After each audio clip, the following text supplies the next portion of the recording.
एक पेशेंट जिसका HbA1c 10.9, doctor ने बोला जिंदगी भर दवा खानी पड़ेगी और सिर्फ 90 दिनों के बाद 5.7। सच क्या है? ये कोई मिरेकल है या कोई छुपी हुई साइंस? मैं आज आपको पूरा प्रोटोकॉल डिकोड करने वाला हूँ। अपने साथ एक पेन और पेपर लेकर बैठ जाइए। मैं आज आपको पूरा सिस्टम समझाऊंगा जो आपके लिए भी इतना ही ताकतवर, इतना ही मददगार साबित होगा। आप और ज्यादातर मरीज क्या कर रहे होते हैं? डाइट फॉलो, वॉकिंग और रेगुलर दवा भी खा रहे होते हैं।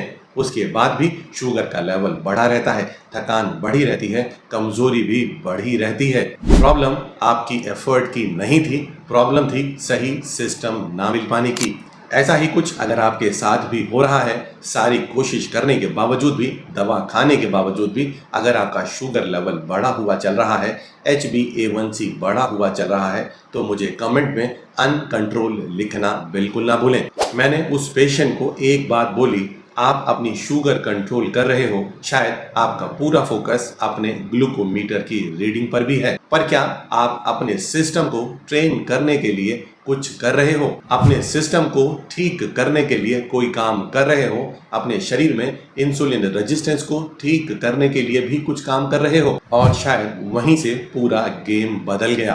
देखिए, मेरी एक सिंपल सी बात समझ लीजिए। डायबिटीज को लोग सिर्फ बढ़ी हुई शुगर मान लेते हैं, पर असल में ये सच नहीं है। डायबिटीज का मतलब हुआ इंसुलिन रेजिस्टेंस, यानी आपके शरीर में इंसुलिन ठीक से काम ही नहीं कर रहा, या दूसरे शब्दों में कहूं तो आपके शरीर की सेल्स इंसुलिन की बात सुन ही नहीं रही हैं, जिसकी वजह से ग्लूकोज आपके ब्लड में ही घूम रहा है, इस्तेमाल शरीर में नहीं हो पा रहा। लगातार शुगर का लेवल बढ़ा हुआ चल रहा है और कुछ महीनों के बाद यही आपके HbA1c के बढ़े रहने का कारण भी बन जाता है। रिसर्च ये बताती है कि अगर आपने अपने इंसुलिन के काम करने की ताकत को बेहतर कर दिया, अगर आपने अपनी इंसुलिन सेंसिटिविटी को बेहतर कर दिया, तो कुछ ही समय में नेचुरली आपका अपना HbA1c भी नीचे आना शुरू हो जाता है। अगर आपको भी लगता है कि जो जानकारी मैं आपको देने की कोशिश कर रहा हूं वो आसानी से आपको समझ आ रही है, तो मेरी इस वीडियो को लाइक करना बिल्कुल ना भूलें और साथ ही वीडियो को सेव कर लें ताकि फ्यूचर में भी ये वीडियो आपकी मदद करती रहे। चलिए, अब मैं जल्दी से आपको वो पावरफुल, वो ताकतवर सिस्टम समझा देता हूं, जिसको समझकर, जिसको अडॉप्ट कर आप भी अपना HbA1c लेवल सिग्निफिकेंटली घटा सकते हैं। स्टेप 1, मॉर्निंग मेटाबॉलिक स्विच, यानी दिन की शुरुआत अपने शरीर को सही सिग्नल देकर ही करनी चाहिए। जब आप सुबह में उठें तो हल्के गर्म पानी का इस्तेमाल करना बिल्कुल ना भूलें। 5 से 7 मिनट की लाइट मूवमेंट और 5 मिनट की डीप ब्रीदिंग आपके शरीर को सही सिग्नल देने में मददगार साबित होगी। साथ ही ध्यान रखें, अपने दिन की शुरुआत कभी भी चाय या कॉफी से तो बिल्कुल भी नहीं करनी।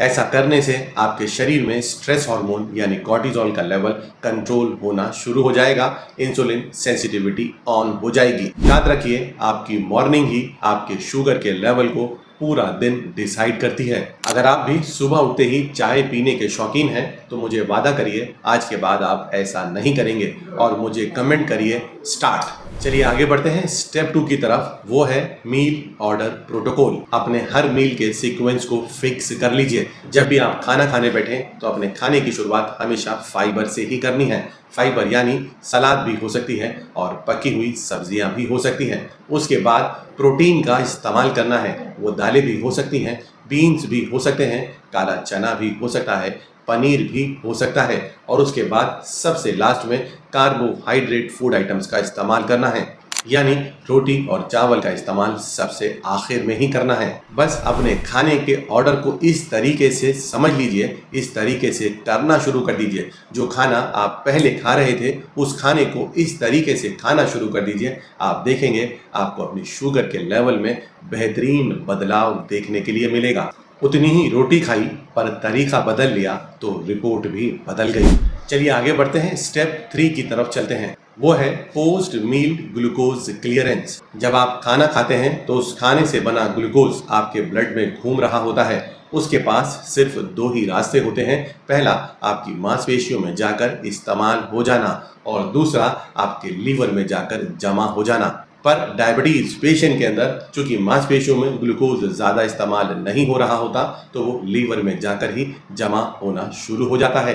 धीरे धीरे आप फैटी लीवर की तरफ चले जाते हैं और वही आपके इंसुलिन रेजिस्टेंस का सबसे बड़ा कारण बन जाता है। ऐसा आपके साथ ना हो तो आप ग्लूकोज क्लियरेंस पर काम करना शुरू कर दें, जिसे आप बेहद आसानी से कर भी सकते हैं, और वो है सही समय पर वॉक करना। जब आप खाना खाते हैं तो उसके लगभग 30-40 मिनट के बाद ग्लूकोज आपके शरीर में बढ़ना शुरू हो जाता है। वही सही समय होता है अपनी मांसपेशियों को एक्टिवेट करने का, वही सही समय होता है खुद को वॉक कराने का।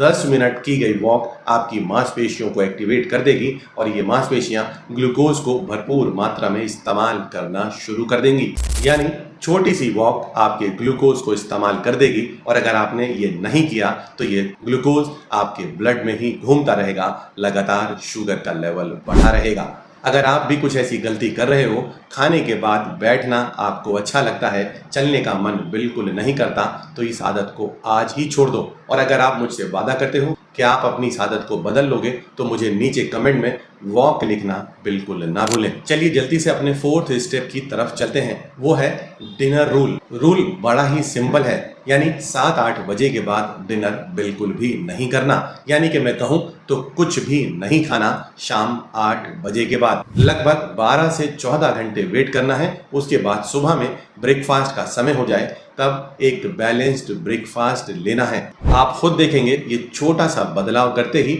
आपकी फास्टिंग शुगर लेवल बेहतरीन तरीके से कंट्रोल होना शुरू हो जाएगी।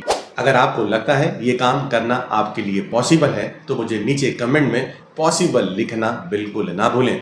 चलिए आगे बढ़ते हैं स्टेप 5 की तरफ, वो है वीकली इंसुलिन रीसेट डे।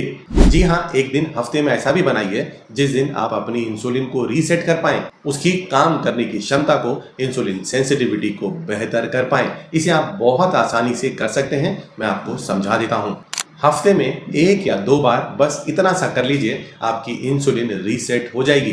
करना क्या है कि हफ्ते में 1 या 2 बार जब आप डिनर करें तो वो बेहद हल्का होना चाहिए और जल्दी भी होना चाहिए। लाइट डिनर हो जिसके अंदर कार्बोहाइड्रेट्स बिल्कुल भी या तो मौजूद ही ना हो या बेहद कम क्वांटिटी में हो, और वो डिनर भी आप शाम को 5-6 बजे तक कर लीजिए। और उसके बाद रात में आपको कुछ भी नहीं खाना, अपनी इंसुलिन को रीसेट करने का समय देना होगा। ऐसा करने से कुछ ही महीनों के बाद आपकी इंसुलिन बेहतर तरीके से काम करना शुरू कर देगी। इंसुलिन के बेहतर काम करने से शरीर में ग्लूकोज का इस्तेमाल भी बेहतर हो जाएगा और धीरे धीरे कुछ ही वक्त में आपकी बीपी शुगर, आपकी HbA1c शुगर भी नीचे आना शुरू हो जाएगी। अगर आप भी चाहते हो इस पूरे प्रोसेस का एक प्रिंटेबल चार्ट मैं आपके साथ शेयर कर दूं तो मुझे कमेंट में चार्ट लिखना बिल्कुल ना भूलें। यानी कुल मिलाकर मैंने कोई बहुत मुश्किल काम नहीं बताया, जिसे करने के बाद पेशेंट ने आसानी से इन्हें अडॉप्ट भी कर लिया। इन 5 स्टेप को फॉलो करने के बाद देखा गया कि 30 दिन के अंदर ही शुगर का स्पाइक घटना शुरू हो गया। अगले 60 दिनों के अंदर दवाओं पर जो डिपेंडेंसी थी वो भी घटना शुरू हो गई, और अगले 90 डेज के अंदर HbA1c भी सिग्निफिकेंटली घटना शुरू हो गया।